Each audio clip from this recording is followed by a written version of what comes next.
Suite à la faute des Méraglim, les explorateurs et la punition condamnant un peuple entier à errer pendant 40 ans dans le désert, un groupe d'activistes prend son courage à deux mains, les fameux Mahapilim, et décide de monter en Eretz Israël, une manière de se faire expier, de faire teshuva sur la faute, l'erreur des Méraglim, comme le texte nous le dit clairement, Vayalou el Roshar, ils sont montés en haut de la montagne, El Amakom Asher Amar Hashem, Ki Chatanu, car nous avons fauté. C'est-à-dire que le texte nous fait comprendre très clairement que l'intention de ces fameux Mahapilim, c'était de se faire pardonner, de se faire expier de la faute des Méraglim. Pourtant, Moshe va être très mécontent, va leur répondre très sèchement, Lama ze'atem ovrim et pi Hashem. Pourquoi vous transgressez l'ordre d'Akadosh Baruch Hu, Vehi lo tislach, et vous n'allez pas réussir. Moshe poursuit en disant, Al ta'alu ken Hashem bekirvechem, ne montez surtout pas, car Dieu n'est pas parmi vous, Velo tinakfu lifnei oivechem, vous risquez de vous faire éliminer par les ennemis. Donc on voit ici un débat très clair, les Mahapilim qui veulent monter en Eretz Israël pour se faire pardonner, Moshe leur dit tout le contraire, ne montez surtout pas, car vous êtes en train de transgresser l'ordre d'Akadosh Baruch Hu. Et donc la question est évidente, on ne parle pas simplement d'une remontrance de la part de Moshe sur un interdit, il y a un débat profond ici, comme le texte nous fait comprendre, les Mahapilim pensent faire bien, pensent accomplir la volonté d'Akadosh Baruch Hu. D'ailleurs, c'est encore plus explicite dans le Sefer Devarim, où il est dit très clairement, Kechol Asher Tiva Hashem, c'est-à-dire qu'ils ont demandé à Moshe de monter, nous allons faire la guerre, Kechol Asher Tiva Hashem. Ils disent aussi là-bas la fameuse phrase Chatanu Hashem. Donc ils pensent véritablement accomplir le commandement de Dieu, celui de rentrer en Eretz Israël. D'un autre côté, Moshe Rabbeinu pense tout le contraire, et non, il leur dit que vous êtes en train de transgresser, il ne faut absolument pas monter. Donc comment comprendre qu'il y a ce débat sur le sujet même de l'ordre d'Akadosh Baruch Hu de monter ou de ne pas monter? Chez Moshe Rabbeinu, il s'agit d'un interdit, alors que pour les Mahapilim, ils comprennent ça comme une grande mitzvah. Quel est le sens du débat? Mais il y a une autre question qui s'impose lorsque nous lisons le Passouk, c'est la fin du verset Vehi lo titzlach. C'est-à-dire que Moshe ne se contente pas de dire que vous êtes en train de transgresser l'ordre d'Akadosh Baruch Hu, mais il rajoute cette phrase Vehi lo titzlach, et de toutes les façons, vous n'allez pas réussir. Chose qui est extrêmement étonnant. Quel est l'intérêt de rajouter cette phrase? Comme s'il réussirait, ça donnerait une certaine légitimité à monter en Israël, malgré qu'ils sont en train de transgresser l'ordre d'Akadosh Baruch Hu. Comment se fait-il, comment comprendre que l'idée de Hatzlacha ou pas, de réussite, a une importance, alors que l'essentiel pour nous, évidemment, c'est est-ce qu'on est en train d'accomplir ou de transgresser l'ordre d'Akadosh Baruch Hu. Donc quelle est l'importance, comment ça se fait que Moshe rajoute par lui-même Vehi lo titzlach, et en plus, vous ne réussirez pas. C'est comme si je vous disais, il y a des interdits de faire Shabbat, et de toutes les façons, si tu transgresses Shabbat, tu ne réussiras pas dans ta vie. Quel est l'intérêt? Comment comprendre une chose pareille? Pourtant, l'essentiel de la Torah, c'est l'ordre ou pas, la mitzvah d'Akadosh Baruch Hu. Pourquoi rajouter Vehi lo titzlach? Quel est l'intérêt? Quel est le sens? Pour répondre à tout cela, j'aimerais proposer un grand chidouche, c'est de savoir quelle est la nature, quel est le sens de cet interdit d'entrer en Eretz Israël après la faute des Méraglim. Et la vérité, c'est que lorsqu'on analyse le texte de la Torah, on ne trouve pas d'interdit explicite. On sait que Dieu a dit qu'il devait mourir dans le désert, Bamidbar Hazeh et Poupi Grechem. Il leur demande de rebrousser chemin. Mais à aucun moment, on voit que Dieu va nous dire précisément un interdit, un issour, de rentrer en Eretz Israël. C'est seulement Moshe, une fois que les Mahapilim entament leur démarche, va leur dire qu'est-ce que vous faites? Pourtant, Dieu a dit de ne pas rentrer en Eretz Israël. Mais au préalable, on ne trouve pas véritablement d'interdit, de issour explicite dans le texte. Et cela me fait dire qu'en vérité, il n'y avait pas vraiment d'interdit explicite. Lorsque les Mahapilim ont dit nous voulons rentrer pour nous faire pardonner, pour nous faire expier de la faute des Méraglim, en vérité, ils n'étaient pas en train d'aller à l'encontre d'un issour, d'un interdit explicite de la part d'Akadosh Baruch Hu. Mais alors, qu'est-ce que Moshe va leur dire? Pourtant, Moshe va dire clairement la Mazeatem Ovrim et Hashem. Donc Moshe leur dit qu'est-ce que vous êtes en train de faire? Pourtant, ça va à l'encontre d'Akadosh Baruch Hu. Et là, j'aimerais proposer l'essentiel du chidouche. Certes, Akadosh Baruch Hu pensait que c'était une mauvaise idée de rentrer, mais il n'y avait pas véritablement un tzivou et un interdit, si ce n'est que qui en Asher bekirvechem velo tinakfu lifnei oivechem. C'est-à-dire que Hachem voulait leur dire n'essayez pas de rentrer, car je ne suis pas parmi vous, et si vous allez rentrer, vous risquez de vous faire battre par les ennemis. Et donc, j'aimerais même aller plus loin dans la lecture du texte des Psukim, c'est que lorsque Moshe va leur dire Lama ze'atem ovrim et pi Hashem, pourquoi vous transgressez les paroles d'Hachem, Vehi lo titzlach, et vous n'allez pas réussir. Nous avons lu auparavant, Vehi lo titzlach, c'est une déclaration qui vient de Moshe. De toutes les façons, si vous faites ça, vous ne risquez pas de réussir. En fait, je pense que Vehi lo titzlach, c'est précisément l'ordre même d'Akadosh Baruch Hu à ce moment-là. C'est-à-dire que Dieu n'est pas venu en train de dire ne rentrez pas en Eretz Israël. Dieu à aucun moment a changé sa volonté, son raton profond, qu'il fallait rentrer en Eretz Israël. Simplement, ce qu'il vient leur dire, c'est que si vous rentrez dans cet état-là, dans cette situation-là, après la faute des Meraglim, eh bien, vous allez perdre. Et donc, Vehi lotitzlach, c'est exactement ce que Hachem lui-même voulait dire au Béné Israël. Donc, en fait, il faudrait dire le passou comme ça. Lamazé atem ovrim et pi Hachem. Pourquoi vous transgressez l'ordre d'Akadosh Baruch Hu? Quel est l'ordre même de Dieu? Eh bien, c'est Vehi lotitzlach. Ce que Akadosh Baruch Hu est venu dire, c'est pas de ne pas rentrer en Eretz Israël, mais c'est tout simplement, il cherchait à les protéger et à leur dire ne rentrez surtout pas maintenant, parce que si vous rentrez maintenant, lotitzlach, vous n'allez pas réussir. Mais si on comprend les choses de cette façon-là, eh bien, on peut tirer une leçon extraordinaire ici. C'est que le fait de rentrer en Eretz Israël, ça allait, oui, dans le sens d'Akadosh Baruch Hu, dans le tzivouï, selon l'ordre d'Akadosh Baruch Hu. Mais il manquait le plus important, c'est Hachem Bekirvechem. C'est exactement ce que Moshe va dire. Qui est Hachem Bekirvechem. Vous croyez en Dieu, vous êtes en train d'accomplir la divinité, d'accomplir l'ordre d'Hachem. Mais En Hachem Bekirvechem, Dieu n'est pas à l'intérieur de vous, n'est pas au milieu de vous. Et c'est exactement ce qu'il va dire dans le Sefer Devarim, qui est Nenu Bekirvechem. Et moi, la vérité, ça me fait penser au pasouk dans Béalotra, lorsqu'ils ont commencé à se plaindre, et Moshe était à bout, et Dieu va lui dire Yan ki ma'astem et Hachem asher bekirvechem. Et là-bas aussi, on a expliqué qu'en vérité, ils croyaient évidemment en Dieu. Ils avaient la foi, ils avaient le bitachon, ils avaient la émouna. Mais ils n'avaient pas Dieu à l'intérieur de eux. Ils incarnaient pas, ils portaient pas la ma'out de Hakadosh Baruch Hu, c'est-à-dire qu'ils n'ont pas véritablement intégré et assimilé l'idée même de Matan Torah. Car Matan Torah, c'est pas simplement une série de commandements, mais c'est devenir partenaire, devenir acteur, vecteur de la divinité de Hakadosh Baruch Hu. C'est-à-dire que la Torah, elle est en nous, il y a un dialogue, il y a un contact, une rencontre qui s'est créée avec Hakadosh Baruch Hu, et à partir donc de Matan Torah, nous sommes devenus divins, comme Dieu va dire lui-même, li atem lokrim. Je ne vous donne pas simplement des lois, mais vous me prenez à moi-même. Vous me prenez moi-même. Et donc, c'est exactement ce qu'il veut leur dire. C'est vrai que vous êtes en train d'accomplir l'ordre d'Hachem de rentrer en Eretz Israël. Mais rentrer en Eretz Israël, ce n'est pas une question simplement technique de rentrer, d'accomplir une mitzvah, mais c'est de véhiculer, de faire rentrer la divinité en Eretz Israël. À travers quoi? À travers la Torah. Et donc on peut voir ici une leçon très intéressante, c'est que dans la vie on peut faire la mitzvot, on peut obéir à tout ce que Hakadosh Baruch Hu nous demande, mais ce n'est pas tout. Nous incarnons pas encore véritablement la divinité. C'est-à-dire on accomplit la mitzvah. Les Mapilim ont accompli une très grande mitzvah d'entrer en Eretz Israël, mais ils ont accompli cette mitzvah sans véritablement porter Hakadosh Baruch Hu lui-même.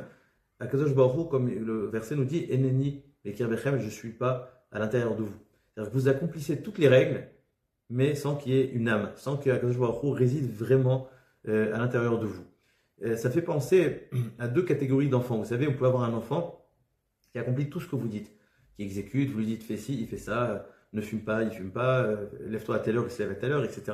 Et vous avez un autre type d'enfant qui ne va pas obéir forcément à tout ce que vous lui dites, mais il vous ressemble, et donc il y a des gens qui vont le voir, ils vont dire tiens, il me fait penser à toi, ton fils, il se comporte de la même façon, il a les mêmes traits de caractère, il se porte de la même façon, il se tient de la même manière.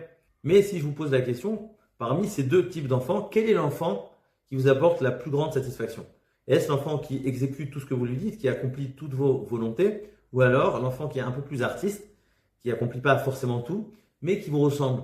Quand on le voit, on peut deviner quelles sont vos valeurs. Quel est l'enfant qui vous amène le plus grand nachat, la plus grande satisfaction? Bien, il est évident que c'est le deuxième, c'est celui qui nous ressemble.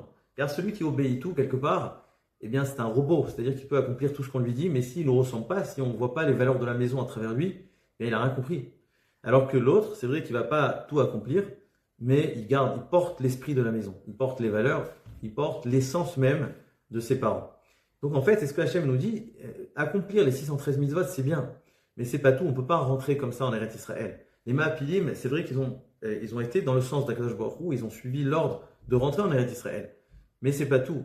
Ce qu'il faut, la seule façon, la seule condition pour pouvoir rentrer dans Eretz Israël, eh bien, c'est si nous sommes porteurs de la divinité. Et la seule façon, c'est Matan Torah, qui précédait d'ailleurs, c'est le fait d'être dans cette dimension de rencontre avec Hakadosh Baruch Hu, le fait de porter cette Neshama, cette Torah qui est à l'intérieur de nous.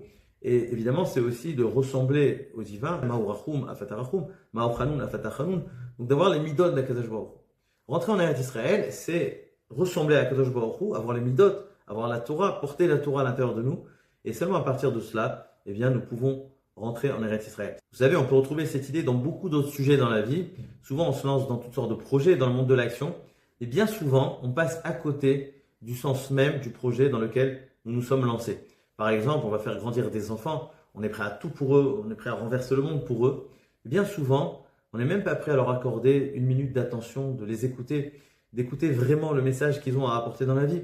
C'est-à-dire qu'on va tout faire pour eux, mais on passe à côté de l'essentiel. Ou alors, on va ouvrir des Mosdot Torah pour rajouter des Bate Midrashot, des Avrechim, des Yeshivot, des Kolelim. Et bien souvent, on va donner toute l'importance aux donateurs, aux Askanim, mais on va oublier le principal qui est ceux qui étudient la Torah. Ou alors, on va organiser toutes sortes de fêtes, etc. Et le jour même de la fête, on va faire la tête et on va être désagréable avec notre entourage. C'est-à-dire qu'on peut faire beaucoup de choses, beaucoup de projets durant toute notre vie, mais on risque de passer à côté de l'essentiel, de mettre une âme à nos actions.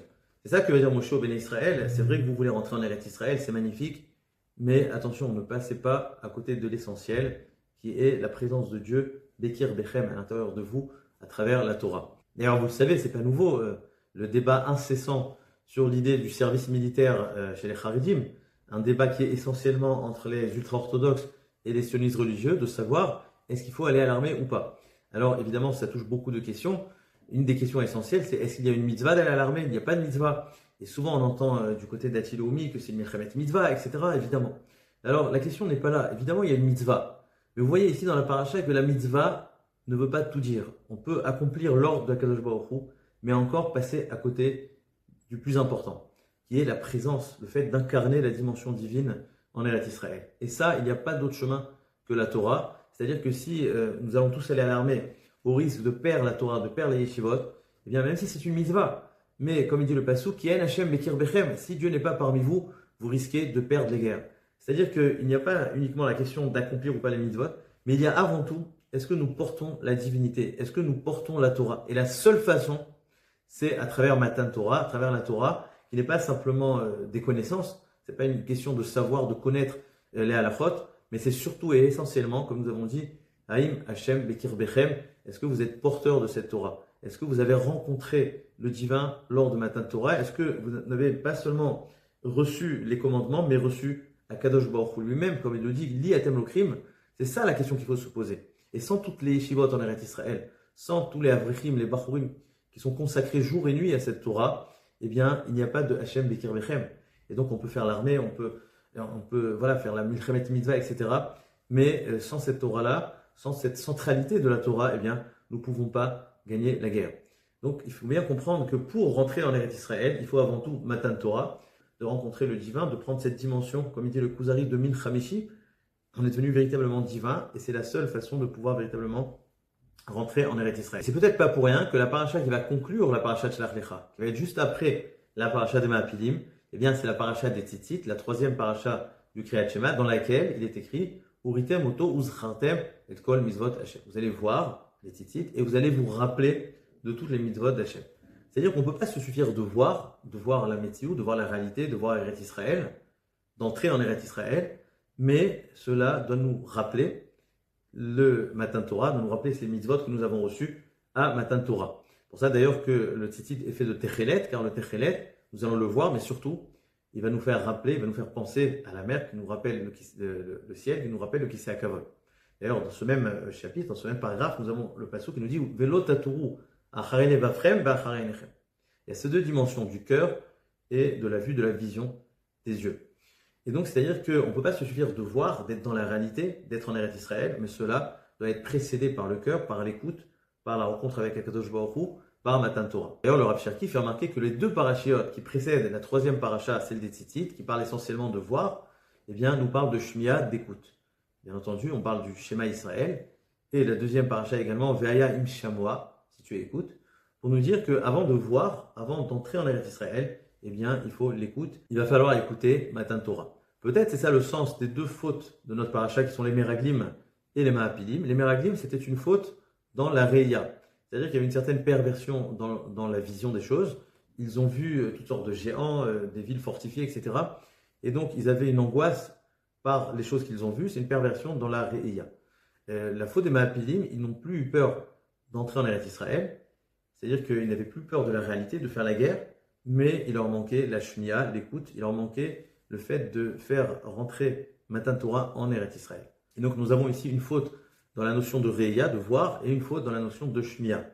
Et donc, vous pourrez conclure en disant que rentrer en Eretz Israël, c'est faire cette liaison-là, c'est faire cette corrélation entre la Shmiya et la Reya, arriver à un stade, on est capable que lorsqu'on va voir Uritem Oto, Uzchartem, et Kol Mitzvot Hashem Elokechem, ça va nous faire rappeler toutes les mitzvot de Matan Torah. Et c'est seulement à partir de cela que nous allons pouvoir non seulement rentrer en Eretz Israël, mais être en harmonie parfaite avec Akadosh Baruch Hu, au point où nous gagnerons toutes nos guerres. Shabbat Shalom.